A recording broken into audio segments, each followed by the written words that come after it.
कारखानदाराच्या कारखान्यासमोर तुम्ही पाहू शकता शेतकरी आक्रमक झालेला आहे आणि या ठिकाणी आता तो स्नान करत आहे. तुम्ही पाहू शकता सर्व शेतकऱ्यांच्या बंदीत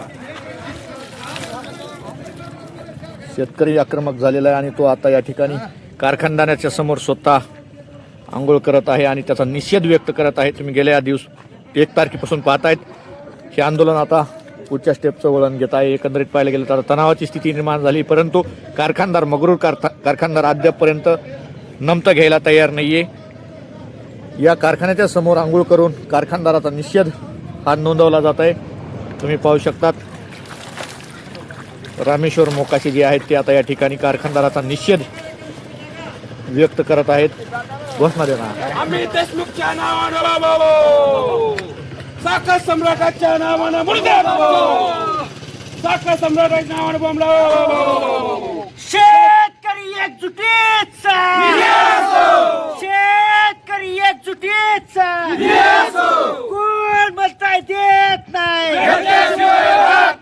कोण म्हणताय देत नाही,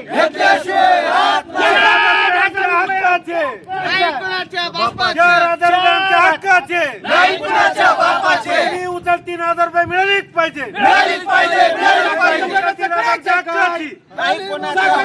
करायचंय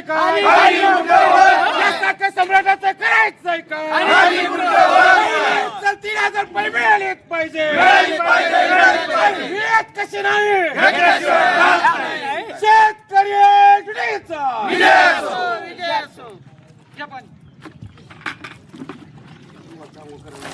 एक मिनिट काय दादा काय परिस्थिती आहे?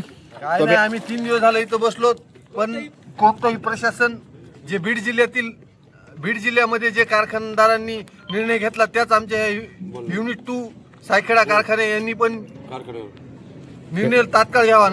अन्यथा आज इथं आंदोलन आम्ही आंघोळ आज इथं केली. उद्या जर त्यांनी वेळ आणली तर आम्ही सर्व शेतकरी बांधव त्यांच्या ऑफिसमध्ये जाऊन आंघोळ करतो. ही त्यांनी दक्षता घ्यावी. तात्काळ आजच्या आज आमच्या मागण्यावर शेतकऱ्यांच्या निर्णय घेऊन तात्काळ आम्हाला न्याय द्यावा. अन्यथा उद्याच्याला सर्व आंदोलक उद्या त्यांच्या कार्यालयात जाऊन आंघोळ करतील, एवढाच गांभीर्याचा इशारा देतो मी. काय दादा तुझं नाव काय, गाव काय, कुठलं आहे, तू किती? कानेगावचा आहे, रामेश्वर मोकाशे. बर, काय परिस्थिती येतल्या कारखानदारांना तुमच्या अंगावर 1 तारखेला बॉन्सर सुद्धा पाठवले होते? हा, पाठवले होते. आमचे महाराष्ट्राचे नेते, शेतकरी नेते अजित नवले साहेब आलते, तेव्हा त्यांनी आमच्या आंदोलकावर बाउन्सर सोडले होते. काय परिस्थिती मग त्या दिवशी तणावाची स्थिती होती? हो. काय पोलीस प्रशासनाने काय गुन्हे बिन्हे दाखल केलेत का? अजून नाही केले, करतील ते थोड्या वेळानं करतील ते काय करणार आज नाही. आज काय असा निरोप पण आलेला वाटते की बैठक होणार आहे किंवा चर्चा होणार आहे, संवाद साधणार आहे? हो, असं आहे. आमचे अजय बुरांडे साहेब यांना त्यांनी संपर्कात आहेत, त्यांच्या ते आज संवाद होऊन आमच्या आज तोडगा काढावा व शेतकऱ्यांना न्याय द्यावा.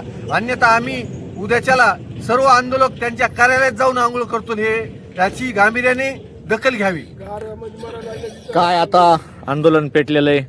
बीड जिल्ह्यातल्या अनेक कारखानदारांना भाव घोषित केलेला आहे, परंतु हे जे 21 शुगर्सवाले सायकडी कारखान्याचे जे कारखानदार आहेत ते त्यांच्या इगोवर आडून बसलेले आहेत असं वाटतंय. ते जाणून बुजून शेतकऱ्यांना त्रास देत आहेत. काय वाटतंय? त्यांचं कसं आणि त्यांचा दुसरा एक मुद्दा असाच देखील समोर आलेला आहे, ते नांदेडहून सुद्धा ऊस आणला जातो. त्या ठिकाणचा निकृष्ट दर्जाचा ऊस या ठिकाणी आणून कुठेतरी रिकव्हरी कमी करण्याचा, इथला जो चांगला ऊस उत्पादक शेतकरी ऊस उत्पादन करतो त्यांची रिकव्हरी चांगली असते आणि तिकडून आणलेल्या ऊसाची रिकव्हरी पण खराब असते असं देखील शेतकऱ्याकडून बोललं जातं. 100% बरोबर आहे. कारण की जवळपास 100 किलोमीटरच्या पुढे ऊस आणतात. आमच्या भागातकडे त्यांचं लक्षच नाही, कारण की त्यांना वाटतं इथला कुठंच जाणार नाही. कारण की आम्ही ऑक्टोबर नोव्हेंबर मध्ये ऊस लावतो, पण ते आमचा ऊस नेते फेब्रुवारी मार्च मध्ये, म्हणजे समजेकूनच आमचे मारायलेत ते शेतकऱ्यांची. एक तर रिकव्हरी मारली जाते, वजन मारलं जातं आणि आता इथल्या वाहतूकदारांना सुद्धा त्यांच्यावर अन्याय होतोय असं समजतं की वाहतूकदारांना सुद्धा नांदेडची वाहतूक लावली जाते त्या दराची. 100% बरोबर आहे. आता काय पुढचं पाऊल कसं असणार आता तुमचं? काय, आज आमची संघर्ष समिती बसल, आज आम्ही बसतो आज, त्याच्यानंतर निर्णय घेतो सर्व शेतकरी. 3,000 रुपये पहिली उचल मिळालीच पाहिजे, 3,000 रुपये पहिली उचल मिळालीच पाहिजे, पहिली उचल 3,000 रुपये मिळालीच पाहिजे.